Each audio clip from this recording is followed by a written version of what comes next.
Welcome to News 9 and you are watching On Point. Today we have two on points. The first on point is on India's power projection at the SCO summit even as the Trump administration continues to sulk.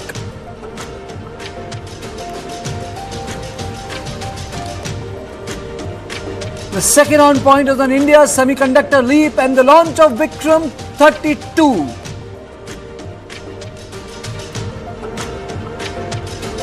Now let's take a quick look at the headlines. Prime Minister Modi's first reaction to the Ghali politics says, "My mother was abused from the land of Bihar. I never imagined this level of politics." Manoeuvre ends hunger strikes as Maharashtra government issues resolution.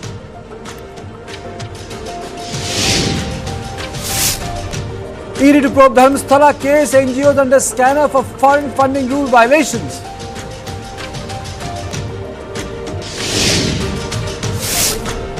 Congress leader Pawan Khera gets EC notice after BJP claims he has 2 voter IDs. No bail for Umar Khalid and Sharjil Imam and 7 others in Delhi riots case.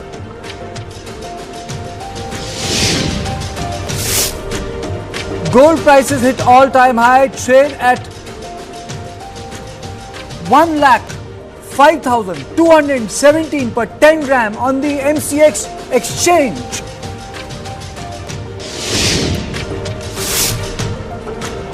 BRS suspends MLC K Kavita with immediate effect over alleged anti-party comments and activities. Show cause notice to gold smuggling case accused Rania Rao to pay rupees 102.55 crore fine. Landslide in Sudan's Darfur wipes out village, killing more than 1,000 people.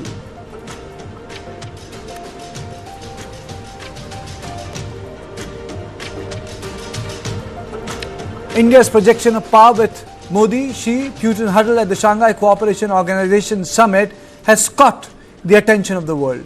The Modi-Xi summit gives India greater room for a maneuver in a rapidly transforming geopolitical landscape. Not just his, Prime Minister Modi's meeting with President Vladimir Putin was marked with great warmth and goodwill. In the summit statement, SCO leaders opposed unilateral coercive measures, including those of an economic nature negatively affecting the global economy, undermining fair competition, hindering international cooperation, and the achievement of the UN SDGs. This means Donald Trump's tariffs could impoverish much of the world and make food and energy scarce. Also, the joint declaration strongly condemned the terrorist attack in Pahalgam. Condemnation of the terrorism is seen as win for India. China and India are the biggest buyers of Russian oil, which sends out the SCO signal that they won't be pushed around on energy security. There is another parallel development that reflects doublespeak of US President Donald Trump. After expressing concern about Chinese students flooding American university, he suddenly declared that he would welcome 6 lakh students from China. He paused higher tariffs on China and declared repeatedly that he aims to do a big deal with China. India leveraged the SCO to reset its ties with China and strengthen its partnership with Russia, recalibrating its foreign policy at a time when tariff wars are reshaping global dynamics. The worsening of India-U.S. relations has imparted a significant momentum to the ongoing Sino-Indian reset. Clearly, U.S. is flustered about India's projection of power, and this is reflecting in the mixed responses emerging from Washington. Even as Trump sulks, his administration appears to be fumbling for answers to India's diplomatic blitzkrieg. Trump continues to be stuck on trade rhetoric. US Treasury Secretary Scott Bessent has expressed confidence in resolving trade friction with India, claiming that the two great countries will get this solved. Bessent, however, downplayed the significance of the SCO summit and the rise of India, Russia and China troika. He said that SCO is a long-standing meeting that is largely performative. Now, on the other hand, at the same time, former Trump aide and the US National Security Advisor John Bolton has called the policies disastrous. He said Trump's tariff policy shredded decades of work to steer India from Russia and help China gain ground. Former NSA Jake Sullivan also slammed Trump. Sullivan accused him of throwing away ties with India over his family's Bitcoin business deal in Pakistan.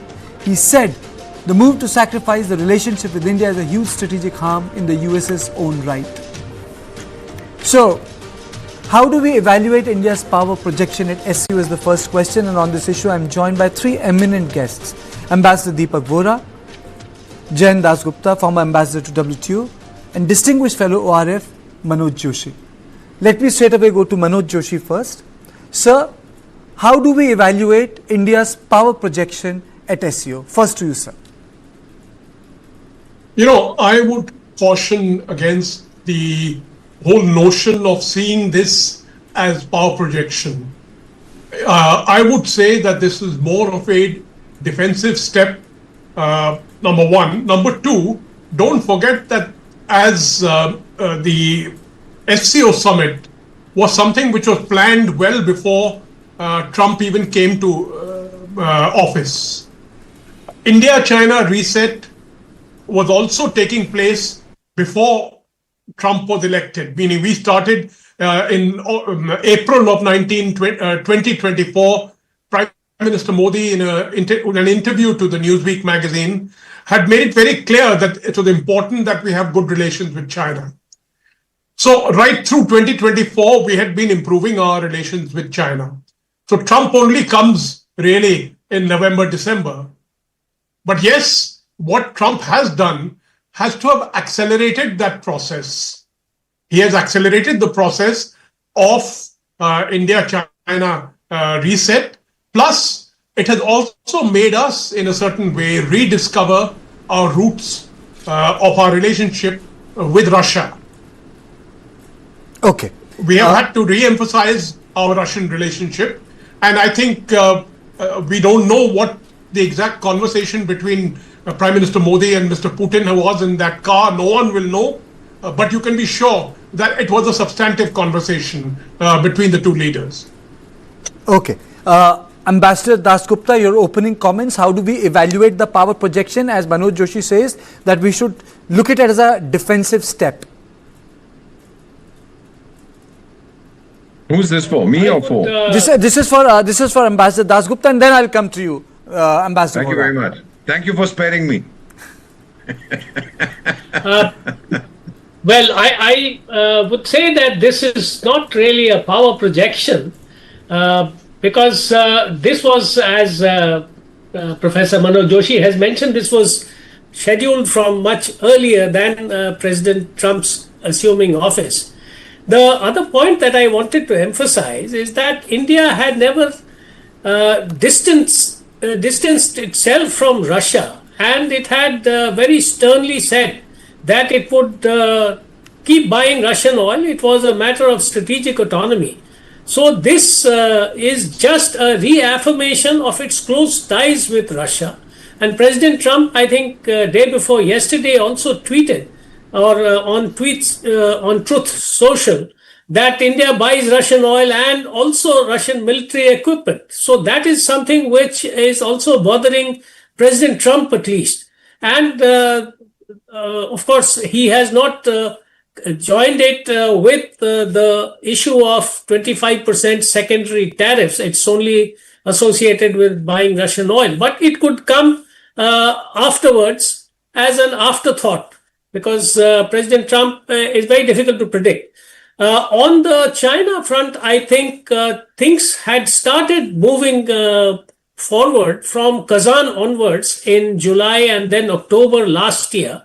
So this is a natural progression, and China has also expressed on many fora and in many ways that it wants to regularize, to normalize its relationship with India, which went through a nadir after the Galwan incident of 2020. So I think this was a good opportunity for India to show to the rest of the world, and particularly to the US, that nothing is, awry in its relationship with China, And its relationship with Russia continues as before. It is built on friendliness and trust, which has been emphasized in the speeches of the two leaders. So I think this is there. And of course, there are, apart from India, Russia, China, there are 23 other countries who have also seen what was happening, and they have all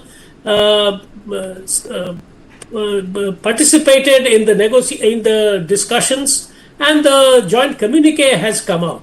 So I think it is a solid affirmation of our policy of multi-alignment, saying that we may be close to you, we are still part of the strategic partnership, but we have other friends around the world, and we will continue with our friendships. Okay, Ambassador Vora, NYT wrote that the Putin finds a growing embrace on the global stage, and the SCO ends the isolation which Putin was facing. So the question one, your understanding of power projection, if you agree, at the SCO, and the second, has this meeting led to the end of the isolation of President Putin from the Western perspective? Yeah. But thank you very much, sir. Always a privilege, a pleasure to be with you and to learn from you and from my two other colleagues whose knowledge and intelligence is far greater than mine. I think I should say good night and go to sleep, because these two people here are brilliant. Let me put it across to you differently. I've been 52 years in diplomacy and counting, 74 years young, very good looking. Let me just tell you that this was not a projection of power. I believe it was a projection of autonomy. That we will do what is in our interest. You guys can go fly a kite and Trump can do what he wants. Second, sir, for our neighbors, for these little fellows who thought that they would play India against China, that game is over. You can't do it. Earlier, of course, we didn't have good official relations, and then you would go around saying all kinds of funny things, but not anymore. You'd say, if you don't do it, I'll go to China. Remember, there's the tiny little fellow called Nepal. He officially said, if you don't listen to us, we'll go to this guy. They go wherever you want. They won't listen to you now. That is a very powerful message. Then, as far as the isolation, so to speak, of President Putin. So when was he isolated except by the West? All of Africa loves him. Most of Asia loves him. It's these jokers. There's a racket in I think it's headquartered in Brussels. It's called the European Union or something like that. They were the guys who were angry with him. Who else was? We were not. The Chinese were not. And what did one of the American newspapers say? So this is fascinating. That Shri Trump has managed to offend, I'm saying this very slowly, to offend the three other great powers of the world. India, Russia and China. Now acknowledging that we are one of the big four. That, I believe, was a great, great achievement. Here we are on the stage with these big fellows. So it's not that Putin Sahab, whom I respect greatly, I've met him a few times, was isolated. He was being demonized by the West. And this other character, this joker from a circus, I don't know what his name is, Beginsky, he was being lionized. Now that seems to have, and then while President Putin is there to attend the parade tomorrow, the anti-Japan parade, for which we were not invited, and in any case, even if we'd been invited, we wouldn't go there, given our great relationship with Japan, Quad, and then Australia and Japan and India. We're all telling Trump where to get off. So he's managed to actually extract himself from the Quad, this funny guy. So this is my understanding, that it was Putin telling the world, I have friends. It was India saying you can't play us against China. That game is very old, and it was India's coming out party on the global stage. I see these three things as the major takeaways. As far as the conversation in President Putin's limousine, what was discussed? So wait 5 years. Somebody will write a book. It's like waiting for Godot. I've done this before. I've seen it. I've been booted out of the car when the two leaders wanted to talk about something. I said, Mr. Ambassador, you wait outside. And they go off and why in the car? Want to make sure it's not bugged. Was he being bugged by Moscow? The fellows that are listening, it's their car. I do the same when the chaps come here and I want to have a conversation. I don't want anybody else eavesdropping. So this is par for the course. But we'll never find out unless one of the two leaders says, Maine ye kaha tha, or somebody writes a book. Maybe Professor Dasgupta will write a book 5 years from now. Okay. We'll find out what was this. Okay, very well put. Sir, very well put. It's a projection of autonomy. It's not a projection of power, as you have argued. Professor Joshi, then where does this leave India-U.S. relationship? As we speak, there is also a defense exercise which is taking place in Alaska. I know photo optics do not resolve structural issues between countries. especially civilizational states like India and China. But what about United States of America and India? Well, you see, the thing is that with China, we have certain structural issues. The border being one of them, China's support, Pakistan being another. As far as the US is concerned, there has been a general convergence of views between India and the United States for the past, what I would say, 25, 30 years. And what we are seeing with Trump is an unusual phenomenon. Structurally, we are the recipient of, we export a lot to the United States. We get a lot of foreign direct investment from the US. We have a huge diaspora in the US. We get remittances from that diaspora, which are the largest remittances that we get from anywhere. So, structurally, our relationship with the United States still remains, meaning there is a convergence remains. The problem is the practicalities of it. The practicalities are now currently stuck on ego issues. On ego issues and misguided policy. So ego issues, I don't have to explain to you, meaning we have already seen what Trump has been up to, what Trump's aides have been saying. We have seen what Navarro has been saying, Besant has been saying. We know that. As far as misguided policy is concerned, it has to do with tariffs.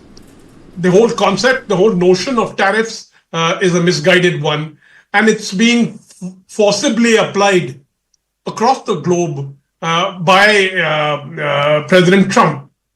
I am still hopeful that in the coming months, we'll see some backtracking on the part of the US.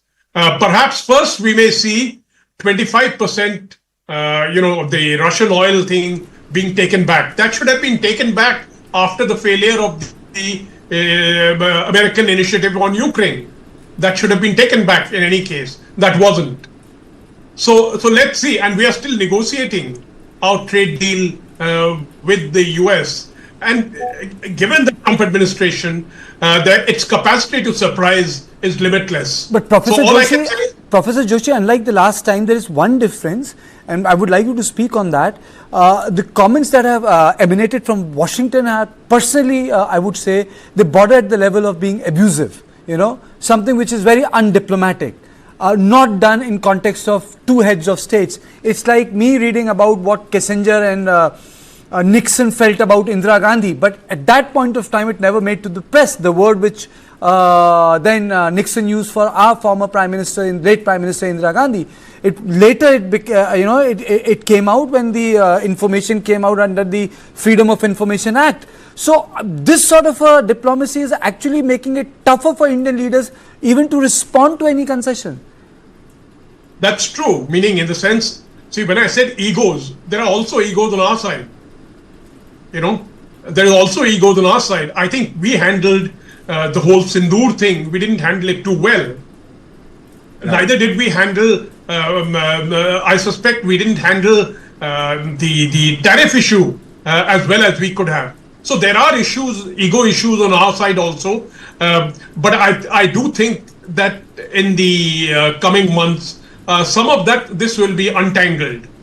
And we may see, and the thing is that, you're dealing with an administration which within the United States is the president is taking the view that he can do whatever he likes. Now, when you have that extraordinary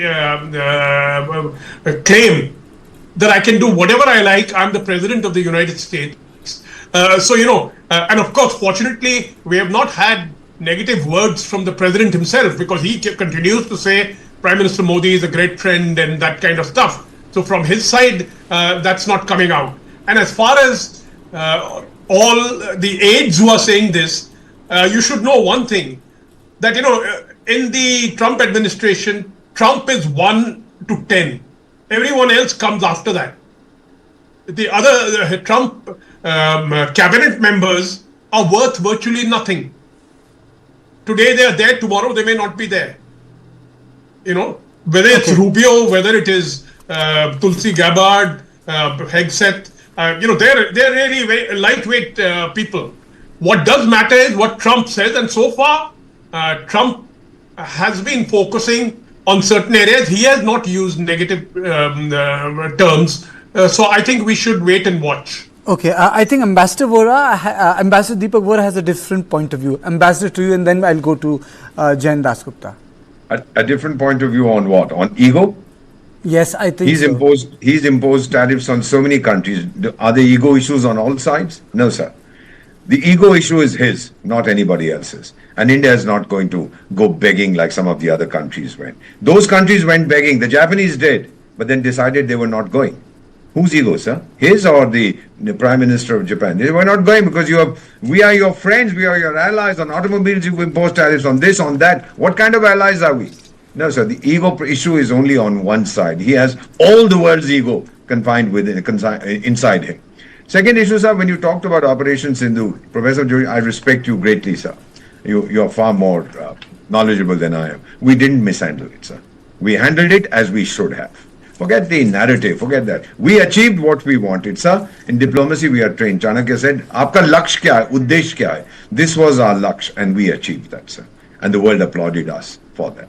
Tariff, if we have mishandled, he should have not gone to Croatia and flown down from Canada when we were there for the G7 and gone to Washington and shaken hands with that mad mullah fellow, whatever his name is, Munaria or something like that, with the field marshal. No, sir, no, sir. That's not India, sir. That could be Sri Lanka or Nepal or one of these little fellows, not India, sir. I believe that our standing in the world has gone up enormously because we have called out this bully for what he is, sir. That is my understanding as an ambassador of India. I may be wrong, sir. Ambassador Dasgupta, your comments. Where does it leave India-U.S. relationship? I think it leaves it in the same place that it was about a week ago. And it is for the US to, I think, also make overtures and try to find a way out. Because we have said that we have given our offers, which Trump himself has acknowledged. Even 2 days ago, he has said that India has offered zero duty access. So what more does he want? And as I said, and also Ambassador, the question is also how do you deal with a bully? Someone needs to say no to him and say, well, this is incorrect. He's behaving like a bully. He is a bully. The bullies, you succumb to a bully and there's no end to it. You stop buying Russian oil hypothetically tomorrow, and he's already mentioned Russian arms. 35% of our purchases from oil to arms. Yes, good point. From Russia. Yes. Tomorrow he will say France. France is selling us 28% of the arms. So he doesn't like Macron either. So he will say stop buying from France. Then he may say anything that comes to his mind. And mind you, he has already mentioned that the BRICS is an anti-US coalition. It's an anti-US organization. So walk out of BRICS. If he asks us to walk out of BRICS, otherwise he will raise tariffs to 200% or 500% or whatever comes to his mind. I don't think, there is any point in succumbing to this kind of pressure and humiliation in front of the entire world. So that is the first point. So I think we will have to bear the brunt of it. The second point I wanted to mention in this context is that the macroeconomic factors are already rearing their head in the US. And there is inflation, there are layoffs. I was reading an account of a CEO of an aluminum foundry in Wisconsin. He has written saying that, they buy all the raw aluminum from other countries, and they have all been subjected to 50% tariffs. And their output is used by various industries within the US. And they have had to lay off large numbers of people. They have had to cut down on their output, and they may shut down altogether because this 50% is unsustainable. Absolutely. So this is just one industry. There are other industries which have all been affected. The auto industry is another one which has been affected very badly. And why is President Trump constantly backpedaling and giving reprieve after reprieve to the Chinese? Not reprieve really, but concessions to the Chinese, because the Chinese can switch off the rare earth magnets at the flick of a switch. And then there would be tens of thousands of American workers who would be laid off. So he knows, strength, and he knows the powers that China has of retaliation. So he can only recognize strength. Unfortunately, we are not in a position to retaliate because we don't have that kind of an industry or a product which nobody else in the world produces and on which the rest of the world is heavily dependent. Yes. So that is something which he is exploiting. But by remaining silent and not coming down to his level or the level of his aides, I don't think that shows that we are weakening or we have given up on our stand. The last point I wanted to mention is that while Trump is saying all kinds of things on Truth Social, Scott Bessent has been saying that the two great powers, will come to some kind of a negotiated settlement, etc. So the State Department also, I think at one level, they are not, they are letting, this President Trump play the bad cop and they are playing the good cop. So actually, that is the kind of situation. I completely agree with you, sir, because I think Trump only understands the position of power. He never expected a no from India, and I feel that he never expected that someone from India will stand up and say no to him. And I think in a very polite way, that's what has happened. Our Prime Minister Narendra Modi has just stood up and said, well, it's not acceptable. He has been polite about it. And he has not given in. And I think that's what is getting Trump's ego, when he could, ensure every European leader to sit in front of him in the Oval Office like children, from the European leaders, Macron and others. India was not there. So I think that has hurt his ego. And good, his ego has been hurt because, the world cannot run on his whims. Thank you all of you for such a riveting conversation. And my take is that the Prime Minister has stood up and understood one thing very well, that he only understands position of strength, and our Prime Minister demonstrated our position of strength in China. So this was on point one. The second on point is on India's semiconductor leap, after a short break.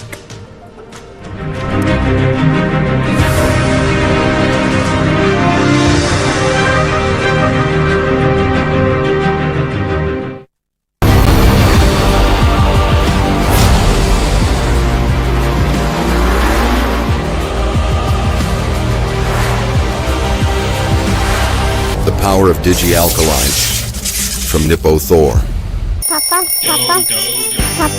let's go to the happy birthday, Duda. I love you. Go, Duda, go. I love my Duda. I love my Duda. Skoda. Sir waterproofing के लिए best है। वेंकी जी एक छोटा सा gift Birla opus assurance देने के लिए। ऐसा क्या है इसमें? 1 साल में वाटरप्रूफिंग को कुछ भी हुआ तो वापस करके देंगे। वो भी फ्री। पेंटिंग में पहली बार बिरला ओपस अश्योरेंस। रजिस्टर करो birlaopus.com पर। SCO condoms? It's over there. क्या ये डिफरेंट साइजेस में आता है? Actually, sir, size matter नहीं करता. तो फिर क्या मैटर करता है? The hardness Of the condom. of what's inside. For the first time ever, presenting Hard Rock Gel. अब फ्री हर स्कोर कॉन्डम्स के 10 पैक के साथ।